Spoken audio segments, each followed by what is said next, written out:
Welcome to our session called Project-Based Learning, which can be authentic, meaningful, and communicative.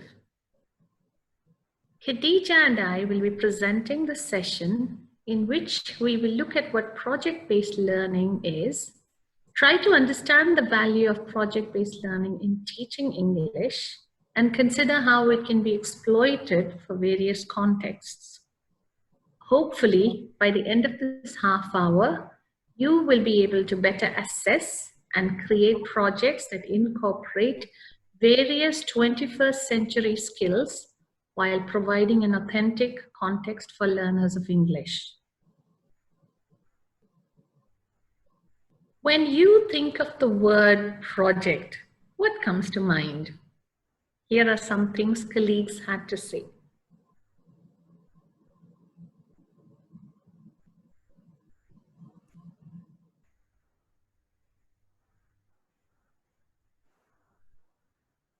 In short, it often seems to be code for a waste of time.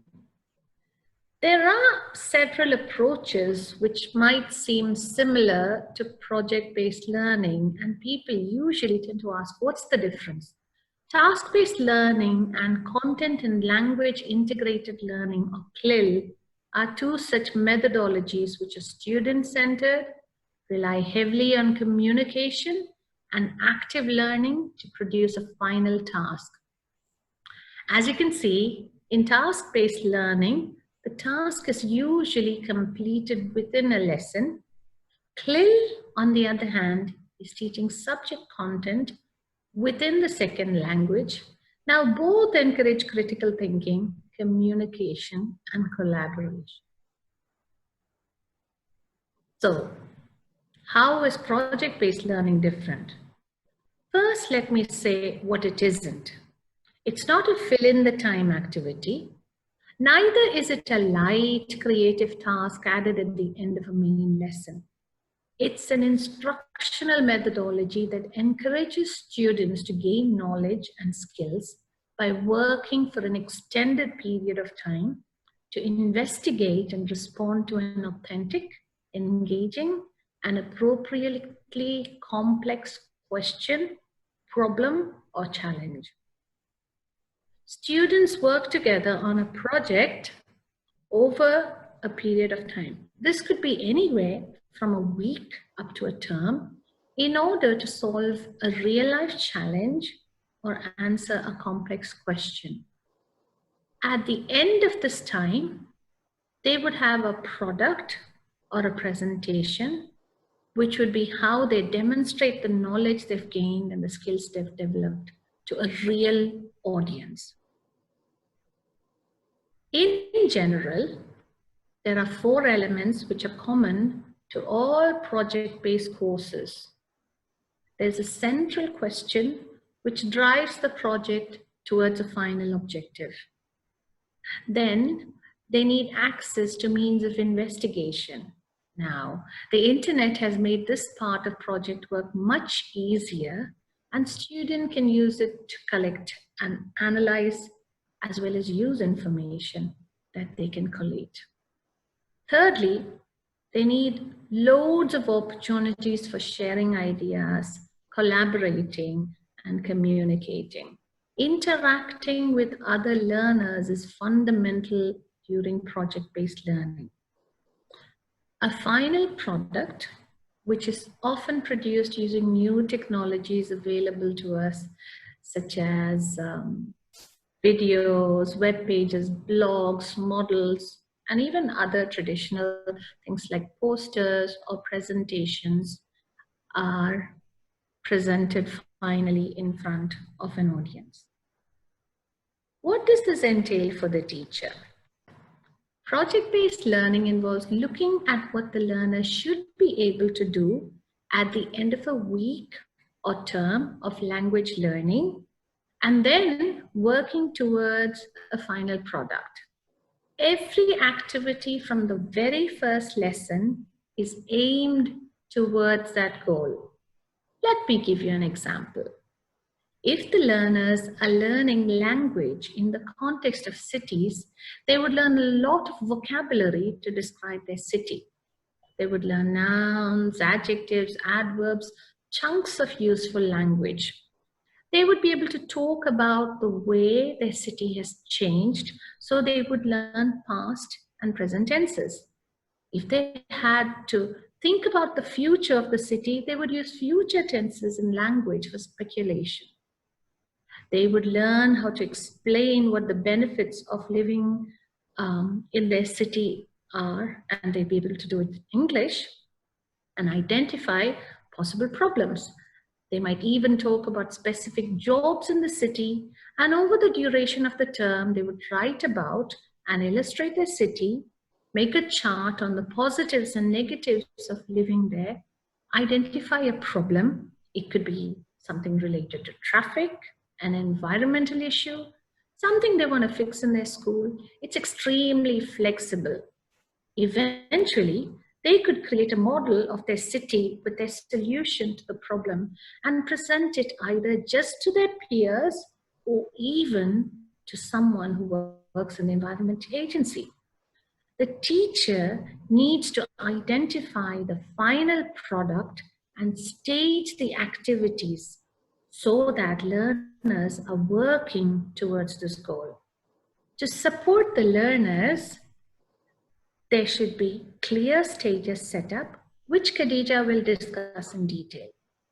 For each stage, students should be provided with scaffolding, a clear framework of communication, language support, and access to information.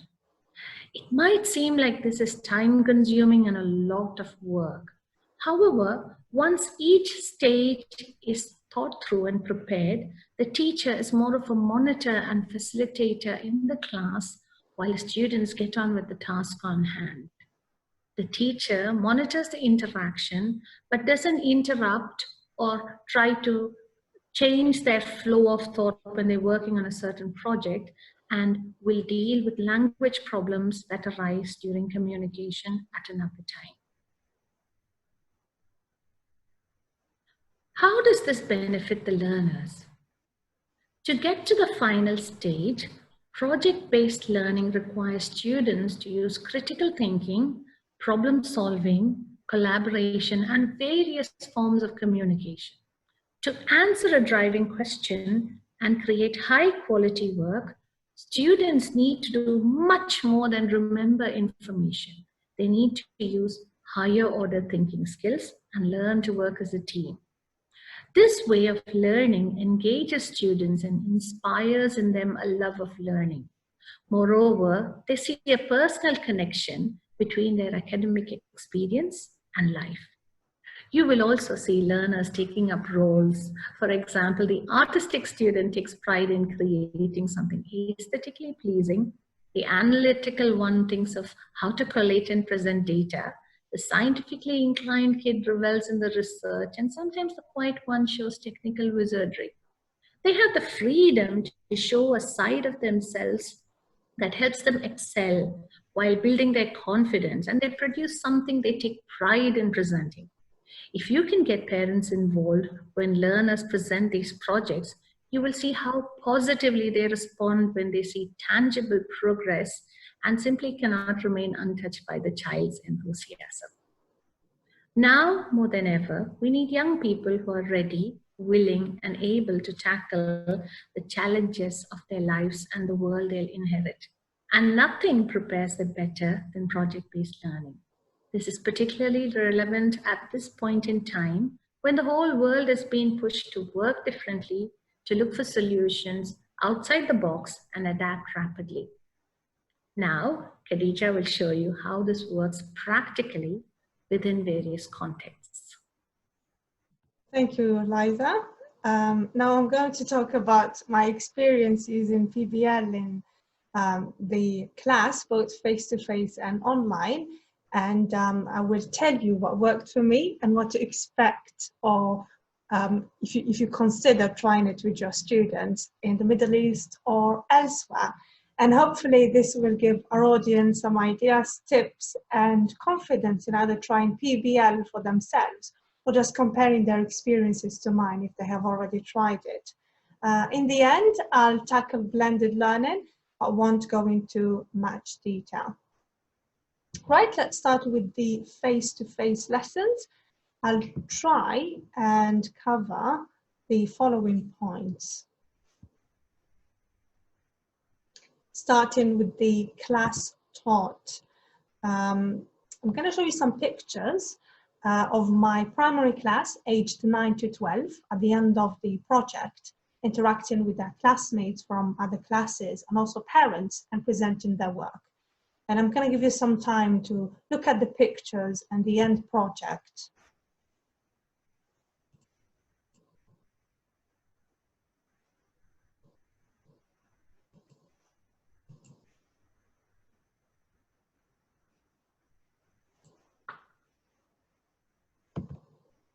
So the topic was history and museums, as you might have noticed.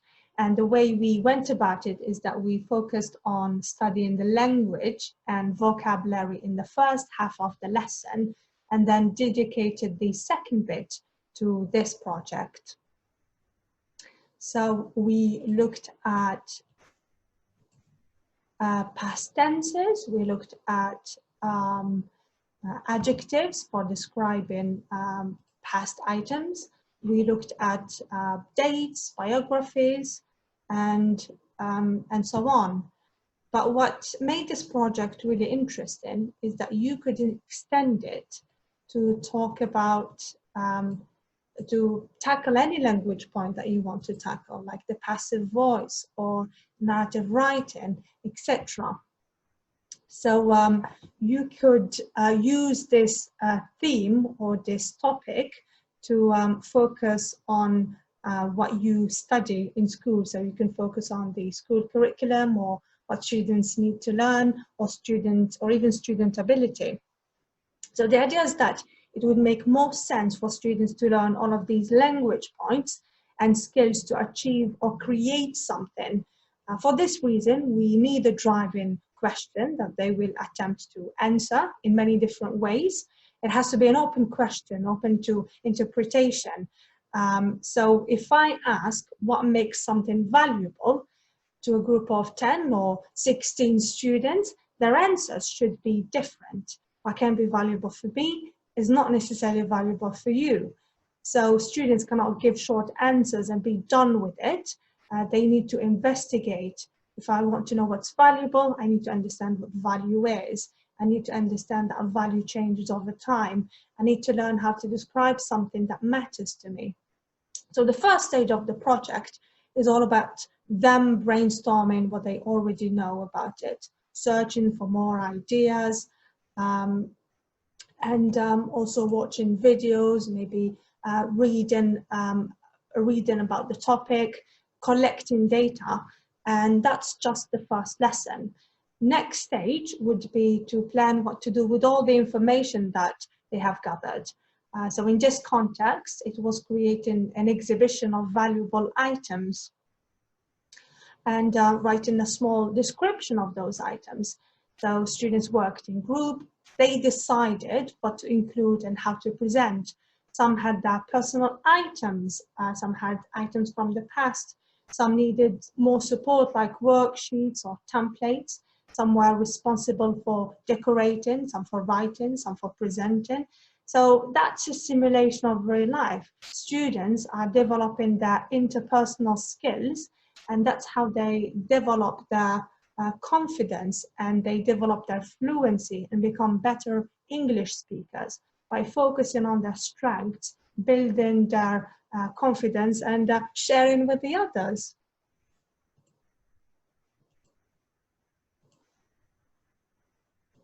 Next comes the designing stage. So design stage was them creating this exhibition and making it happen. The end product is going to be different, so that's why the teacher needs to differentiate the success criteria. So for stronger students, it could be whether they can talk about an item that's valuable for them using adjectives, linkers, or comparatives. Whereas for weaker students, it could be using less complex structures and maybe using a set of phrases while they present. At the end, students are going to reflect and think about what they learned and what they'd like to do next, how they can make a better product, and that's teaching them iteration and innovation.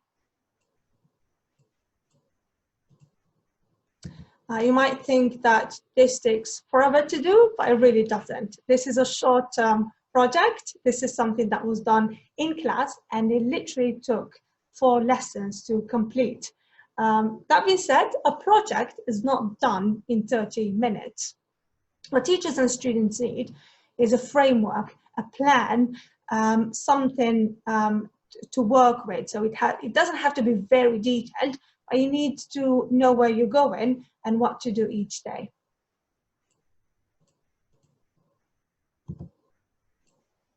This is an example of another project that we worked on online. But you could see that there is the aim for every lesson. So for every day, I know what I'm going to do with the students. And it takes approximately 5 sessions to complete. Frankly speaking, there was potential to extend and continue working on the project for another couple of weeks at least. So you could spend maybe 2 sessions on, let's say, research, or 2 sessions on planning, more sessions on building, etc.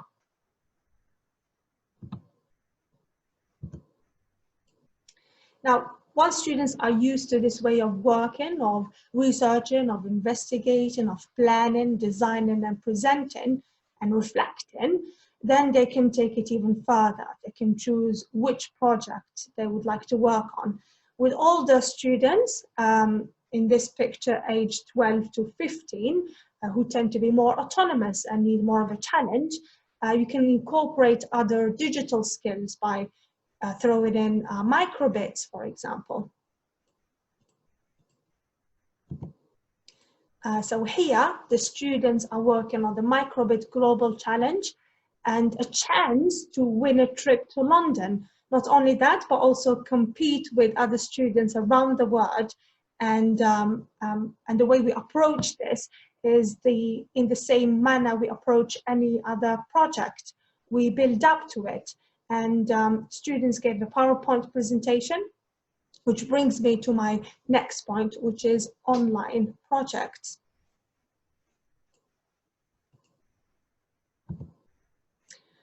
Again, we worked on driving questions like how to build a treehouse. Our focus was developing students' motor skills, especially that these were 6 to 8 years old. But it was also them learning about types of homes, the weather, and sustainability. We decided that the treehouse should be in the forest, so that's close to nature and wildlife. You could adapt this project to cover different language points, like furniture, for example, preposition, using there is, there are, what you can and can do in this environment, etc. Another project we worked on was how to make a mini golf course.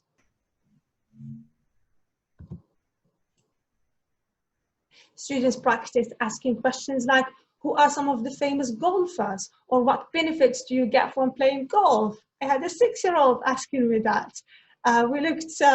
We also looked at some areas in a golf course, like the holes and hazards.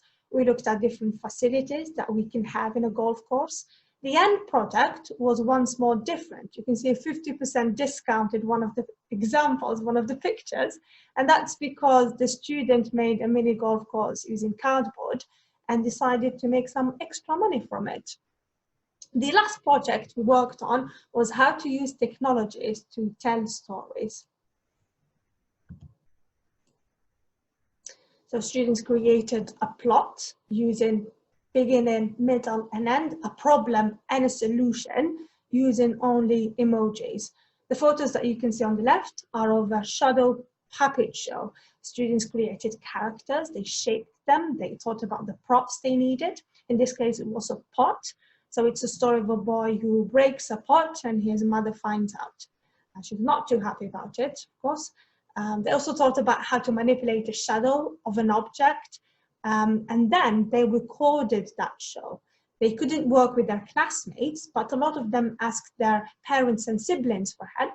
And from my experience, I'd say that students are more motivated online because they're producing something, they're making something, as opposed to just sitting in front of a screen. And everything's available to them around the house. They usually continue working on their project even after the session ends. To conclude, I'm going to talk about blended learning and PBL. I want to do it briefly though, because I feel like it's all about flipping your classroom. I feel like this has been talked about quite a lot, especially in this phase of returning face-to-face. The idea is that students do the research at home, online, and then come to the class and focus on things they wouldn't be able to do alone. But now we have more restrictions. We need to keep a social distance. They can't share stationery. So it's quite tricky. I personally haven't worked on any project since we returned, so I don't want to preach what I don't practice. But maybe that's the project that you could work on. How could we use PBL in a blended learning context?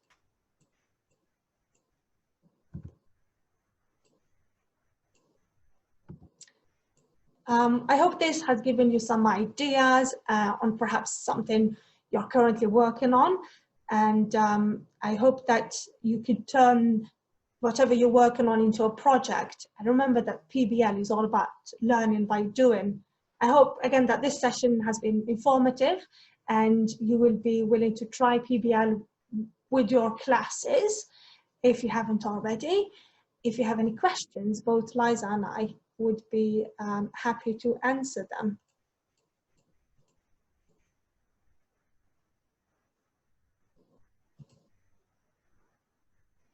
Okay.